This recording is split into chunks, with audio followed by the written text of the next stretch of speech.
17절에서 22절 말씀입니다. 신명기 24장 17절에서 22절 찾으신 줄 알고 제가 봉독하도록 하겠습니다. 너는 객이나 고아의 송사를 억울하게 하지 말며 과부의 옷을 전당 잡지 말라. 너는 애굽에서 종되었던 일과 내 하나님 여호와께서 너를 거기서 속량하신 것을 기억하라. 이러므로 내가 내게 이 일을 행하라 명하노라. 내가 밭에서 곡식을 벨 때에 그 한 뭇을 밭에 잊어버렸거든. 다시 가서 가져오지 말고 나그네와 고아와 과부를 위하여 남겨두라. 그리하면 내 하나님 여호와께서 내 손으로 하는 모든 일에 복을 내리시리라.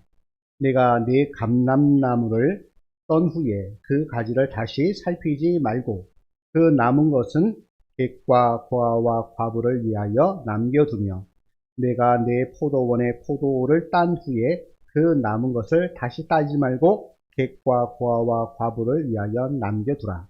너는 애굽 땅에서 종 되었던 것을 기억하라. 이러므로 내가 내게 이 일을 행하라 명하노라. 라는 그 말씀, 그 여호와 하나님께서 선교사님의 그 발걸음마다 늘 함께 하실 수 있습니다.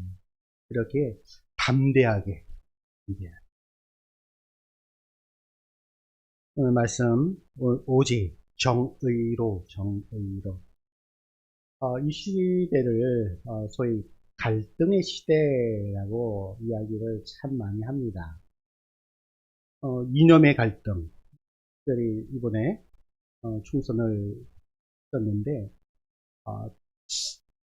이게 동과 서가 확연히 나눠지는 것을 보면서 이념의 그 갈등 또한 지역의 갈등이 심화되어져 가는 것이 아닌가라는 그 우려를 해보게 되었습니다.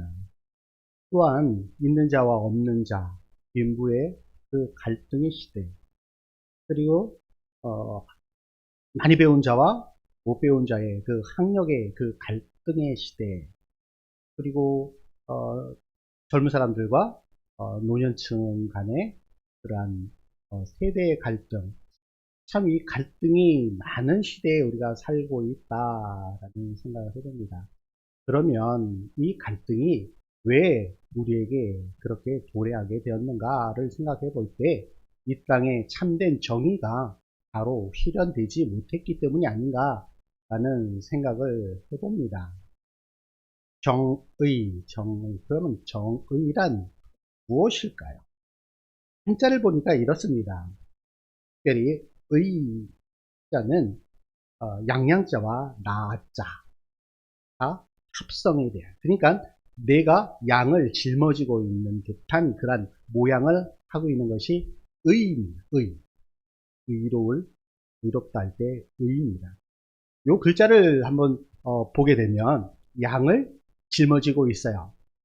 언뜻 그림 한 폭이 생각나지 않습니까? 예수님께서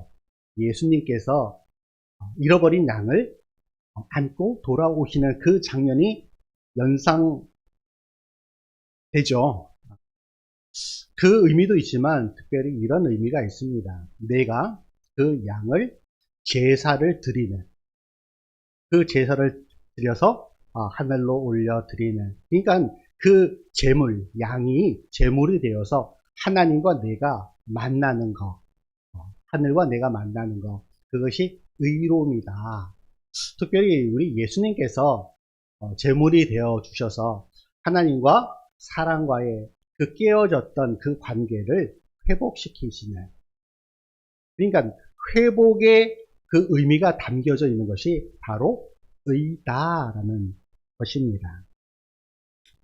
특별히 정의란 어떤 의미가 있냐면 죄값을 치렀다. 금방도 얘기했듯이 예수님께서 우리의 죄값을 치르셔서 하나님과 우리의 관계를 회복시키셨다라는 그 말에 그 속에 담겨져 있습니다. 그리고 이 정의라는 이 단어는 서양과 동양이 생각하는 그런 의미가 조금 다릅니다. 특별히 정의, 서양에서는 justice라고 그렇게 이야기를 하는데, 그리고 동양적인 그 의미는 justice라기보다도 righteousness라는 그 단어를 많이 사용하는데, 특별히 justice라는 것은 재판, 판결과 연관이 있습니다. 그리고 동양적인 그 정의라는 그 단어는 우리의 도덕적인 그런 의미를 많이 담고 있습니다.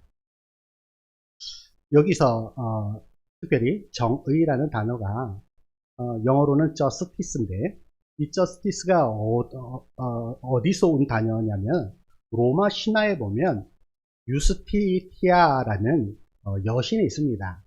이 여신은 재판의 신입니다. 혹시 법원에 가보신 분이 있으신가요? 없죠. 법원에 갈 일이 없죠, 우리는. 법원에 가면은 여신이 이렇게 동상이 세워져 있습니다. 왼손에는 천칭저울을 들고 있고, 한 손에는 칼을 들고 있어요. 그래서 어떤 법이 있으면 법의 무게를 재서 그 법에 합당하지 않을 때 심판한다라는 그 의미. 동상이 유스티티아라는 여신인데, 거기서 나온 단어가 바로 justice라는 단어입니다. 그러면 법은 모든 사람들에게 평등해야 되는데, 과연 이 땅에 법이 모든 사람들에게 평등할까요? 우리가 생각할 때 법은 차별이 있는 듯 합니다. 그래서 나온 말이 있죠. 유전, 무죄, 무전, 유죄. 참으로 안타까운 단어가 아닐 수가 없는데, 법은 만인 앞에 공평해야 합니다. 그리고 이 공평하다, 평등하다, 정의, 이런 비슷비슷한 단어들이 많은데, 그러면 그 단어들이 어떻게 다를까 하는 것을 어디 보니까 그림들이 있어요. 그림이 있어서 제가 가져와서 여러분들에게 보여드리도록 하겠습니다. 그러면 요 그림이 있습니다. 평등은 모든 사람들에게 동일하게 주어져요. 지금 보시면 운동 경기를 보고 있어요. 울타리가 쳐져 있고, 키가 크고 중간이고 아주 작은 사람이 있어요. 그 사람들한테 평등은 키가 제일 큰 사람은 그 받침이 없어도 그 운동 경기를 볼 수가 있어요. 가운데 있는 사람은 받침을 하나 놨을 때 그것을 볼 수가 있어요. 그런데 가장 작았던 사람은 그 두 개를, 그러니까 가장 큰 사람이 자신의 소유를 가장 작은 사람들에게 나눠줘서 함께 그 운동 경기를 볼 수 있게 하는 것. 이것이 공정이다라고 표현할 수가 있을 것 같습니다. 그러면 평등하고 공정한 이런 그림을 통해서 우리가 볼 수 있는데, 과연 지금의 현실은 어떨까요? 지금 저와 여러분이 살아가는 이 시대, 이 대한민국, 이 현실은 과연 어떨까요? 지금 현실은 이렇습니다. 있는 사람은 더 많이 소유를 하고 있습니다. 그래서 그 발을 디디고 올라선 그 높이가 엄청 높습니다. 그래서 나온 말이 있죠. 다이아몬드 수저를 입에 물고 금 수저를 입에 물고, 그 반대는 흙 수저를 입에 물고 태어나는, 그러한 태어날 때부터 이런 공정이나 평등이 없어진, 그것이 저와 여러분이 살아가고 있는 현실입니다. 여기 보시면 가장 작은 사람이 있는데, 이 작은 사람은 아예 땅을 파고 들어갔어요. 이것이 지금 우리가 살아가는 그런 현실이다라고 할 수가 있습니다. 그러면 정의란 무엇일까요? 정의. 모든 사람들이 함께 공평하게, 평등하게, 공정하게 누릴 수 있는 그러한 곳은 과연 어디일까? 또 그것을 잘 표현해 준 그림이 있는데 이렇습니다. 아예 담이 없어요. 운동 경기를 바라볼 수 있는 그 가리고 있는 그 담을 아예 없애는 거. 그래서 모든 사람들이 불편함 없이 함께 같이 어우러져 누릴 수 있는 그것이 바로 정의다라고 할 수가 있습니다. 제가 문산에서 개척을 하고 개척 목회를 했었습니다. 그런데 그곳에 보면 어떤 한 초등학교를 두고 양쪽에 아파트가 있었어요. 한쪽은 힐스테이트라는 그러한 중산층들이 사는 아파트였고, 또 한편에는 휴먼시아라는 그러한 아파트였어요. 여기는 아주 서민들, 소유가 많이 없는 사람들, 어렵게 살아가는 사람들. 그래서 여기는 평수가 아주 작아요. 이에 반해서 힐스테이트라는 그 아파트는 평수가 넓어요. 중산층이 사는 그런 아파트였어요. 그런데 여기서 이 힐스테이트에 사는 그 아이들, 초등학교를 다니는 그 부모들이 한결같이 이야기하는 것이 무엇이냐면, 이 휴먼시아에 사는 사람 아이들하고 놀지 마라. 놀지 마라. 그런데 유심히 이 힐스테이트에 살던 사람들을 보게 되면, 이 사람들은 어떤 사람들이었냐면, 그 사람들은 과거에 서울에서 살던 사람들이었어요. 서울에서 전세로 살든지 월세로 살다가 밀려 간 사람들. 어찌 보면 서울에서 차별을 당한 사람들이 밀려 갔던 그곳이 바로 문산이라는 그곳이에요. 그런데 그 사람들, 차별을 당하던, 이것이 과연 정의일까요? 남부끄러운 일이겠죠. 이 땅에 정의가 사라진 그들의 모습을 우리가 볼 수가 있습니다. 최근에 우리 송 목사님이 주일에 아모스를 강해를 하고 있어요. 아모스서의 그 큰 주제가 아모스 5장 24절 말씀이에요. 오직 정의를 물같이 공의를 마르지 않는 강같이 흐르게 할지어다. 요 구절은 마틴 루터킹 목사님도 굉장히 하다. 그리고 차별, 백과 흑의 차별이 극심한, 인종차별이 극심한 그 시대를 바라보면서 이 마틴 루터킹 목사님이 외쳤던 그 외침이기도 했습니다. 오직 정의를 물같이 공의를 마르지 않는 이 자신같이 사랑하라 라고 우리 주님께서 말씀을 하셨어요. 율법의 완성은 하나님의 사랑과 이웃 사랑을 실천하는 것이 바로 율법을 완성시키는 것이고, 그리고 하나님의 그 말씀 앞에 우리가 순종하며 나가는 것입니다. 오늘 본문 17절, 19절, 20절, 21절에 공통으로 나오는 단어가 있습니다. 객, 고와 과부. 객, 고와 과부들, 객은 나그네요. 나그네, 이방인.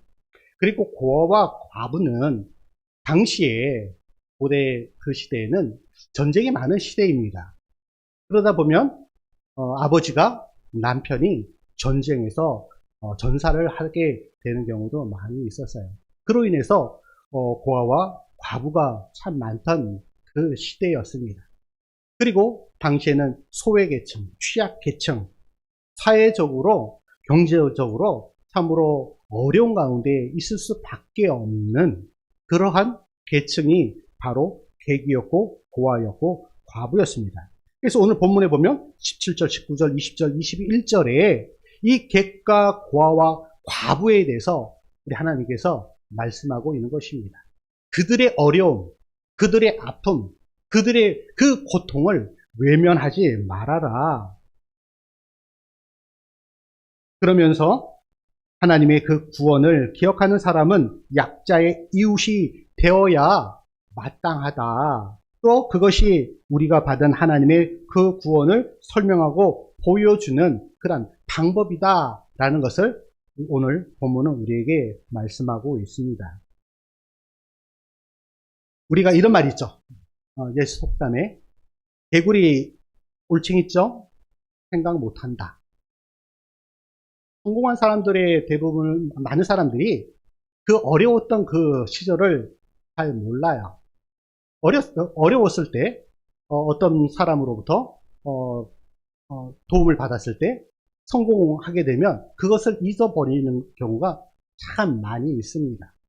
아까도 말씀드렸던 그 두 아파트처럼 자신이 어떠한 과정을 거쳐서 그곳에 왔는지 잊어버리고 되려 자신이 과거에 받았던 그 모습을 다른 힘들고 어려운 사람들에게 동일하게 행동하는 그러한 모습. 그것이 바로 개구리 올챙이적 생각 못한다라는 것입니다.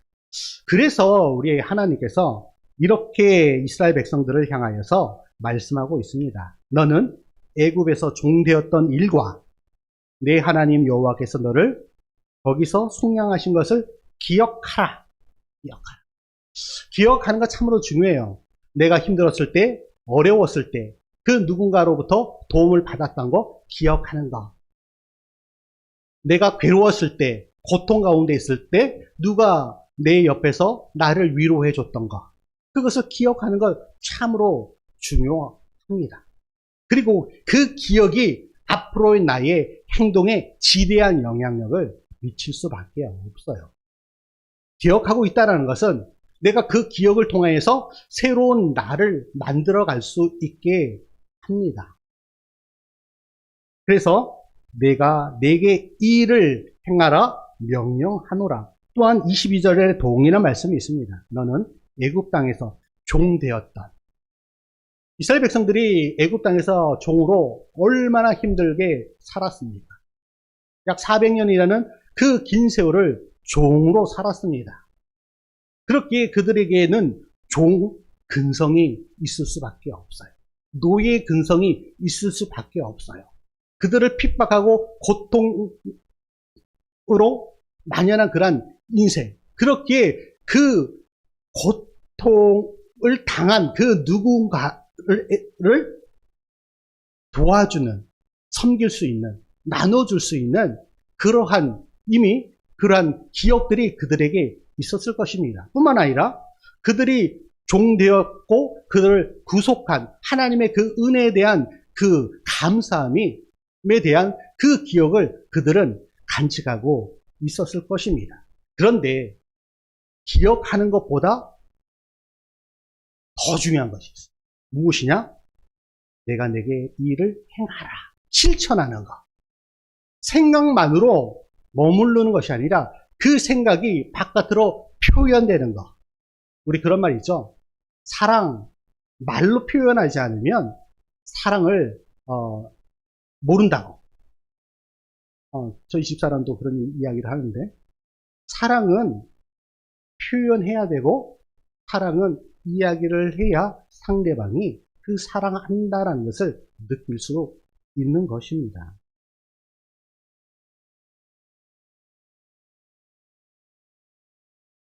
천국과 지옥. 천국과 지옥의 그 차이점은 이렇습니다. 천국과 지옥에는 동일한 긴 숟가락과 젓가락이 있다고 합니다. 그리고 그런데 그 음식을 먹는 그 방법이 다르다고 합니다. 지옥은 그 긴 젓가락과 숟가락을 가지고 자신이 먹으려고 합니다. 도저히 먹을 수가 없어요. 그러다 보면 굶주리겠죠. 그것이 지옥의 상황입니다. 자신의 숟가락, 그 긴 숟가락과 젓가락으로 자신만 먹으려고 하는 그것이 지옥이라면 천국은 길기 때문에 내가 먹지 못하기 때문에 상대방, 내 옆에 있는 이웃, 내 옆에 있는 형제 자매에게 주는 것. 그것이 천국입니다. 내가 먹을 수 없기에 그것을 서로 먹여주고 나눠주는 그것이 천국이다 라고 할 수가 있습니다. 필요 이상을 소유하는 것. 요새 보면은 있는 사람은 더 가지려고.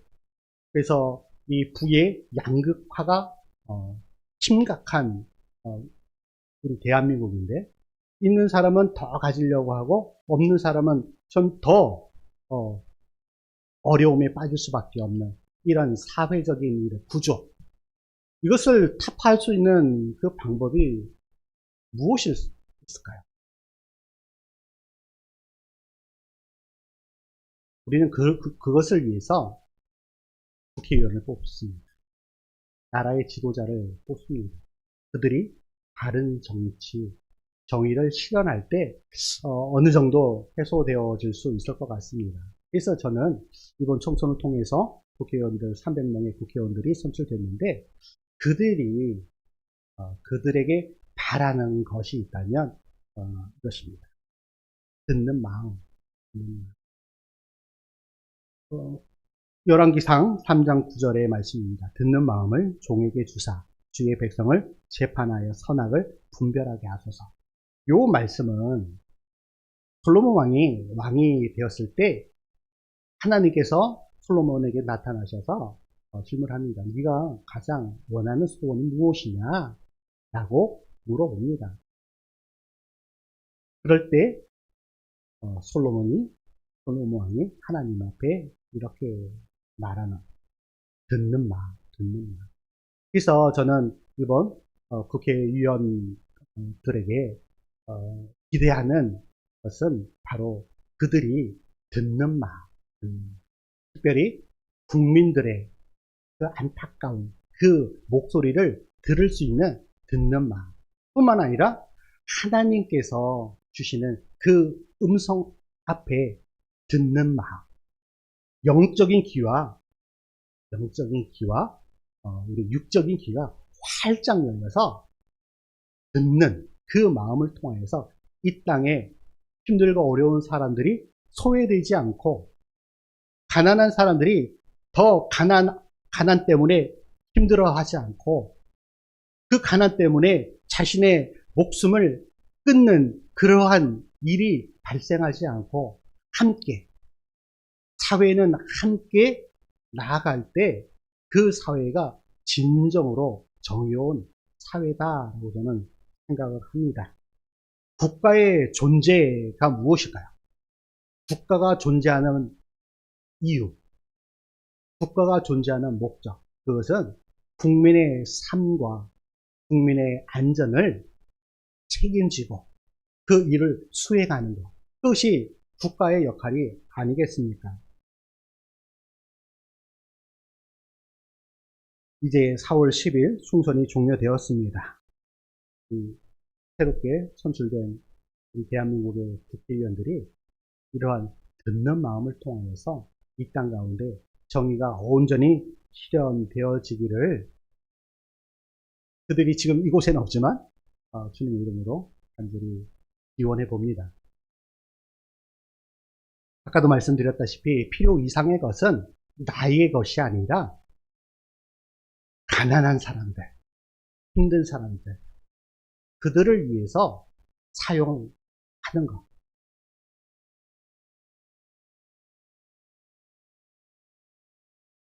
미가서 6장 8절에 이렇게 말씀합니다. 사람아, 주께서 선한 것이 무엇임을 내게 보이셨나니. 사람들아, 하나님께서 우리에게 선한 것을 이미 보여주셨다는 것이에요. 죄 가운데 있었던 저와 여러분, 여기 하나님께서 예수 그리스도를 통하여서 은혜를 우리에게 보여주셨습니다. 여호와께서 내게 구하시는 것, 우리 하나님께서 저와 여러분에게 구하시는 것은 오직 이 땅 가운데 정의를 행하며 인자를 사랑하며, 이 인자가 바로 헤세드예요. 사랑과 긍휼과 자비의 모든 의미가 담겨져 있는 그 인자를 사랑하며 겸손하게 내 하나님과 함께 행하는 것이 아니냐. 이런 사랑의 실천이 저와 여러분, 이 땅을 지금 살아가고 있는 그리스도인들에게 요구되고 있습니다. 우리가 잘 알다시피 하나님의 그 율법은 하나님 사랑과 이웃 사랑을 말씀하십니다. 우리가 너무나 잘 알고 있습니다. 알고 있는 것과 실천하는 것은 별개의 문제이고 또한 하늘과 땅 차이입니다. 사랑을 실천하지 않고 표현하지 않으면 단지 우리 관념에 머무를 뿐입니다. 유토피아라는 소설이 있습니다. 토마스 무어가 쓴 유토피아라는 소설이 있는데 그 유토피아는 이런 뜻입니다. 유 하면은 없다. 토피아. 땅, 장소. 그러한 장소는 없다. 정의가 완전히 실현되는 그 유토피아는 없습니다. 그러나 나로부터 그 정의를 하나하나 실천해 나갈 때 내가 하나님의 말씀 앞에 순종의 삶을 살아갈 때 분명 그곳은 유토피아가 아니라 하나님의 나라가 실현된다라는 사실입니다. 우리는 나 자신에 대하여는 전심을 다합니다. 좋은 음식, 좋은 곳 등에 대해서는 많은 투자와 관심을 가집니다. 이제는 그 투자와 관심을 우리 주위를 돌아보면 나눔이 있는 그런 삶을 살아가면 어떨까요? 특별히 가장 우리가 나눠야 할 것은 바로 복음입니다. 예수 그리스도를 그들에게 나눠주는 것입니다. 그 삶을 그렇게 예수 그리스도를 복음을 세상 가운데 선포하고 나누며 나아갈 때 분명 이 땅은 정의로워요. 왜요? 예수 그리스도께서 정의로우시고 예수 그리스도께서 공평하시며 이 땅 가운데 사랑과 공의를 실천하시기 때문입니다. 저와 여러분이 그러한 삶을 살아가기를 간절히 소망합니다. 하나님의 말씀을 즐거이 듣는 사람은 사람과 상황을 분별하는 그런 영적 통찰력을 갖게 됩니다. 우리가 하나님의 말씀을 잘 읽고 행할 때 사람들은 우리 속에 계신 하나님과 그분의 지혜를 분명히 볼 것입니다. 나로부터 시작되는 하나님의 그 말씀의 순종이 온전히 이루어지기를 간절히 축원합니다.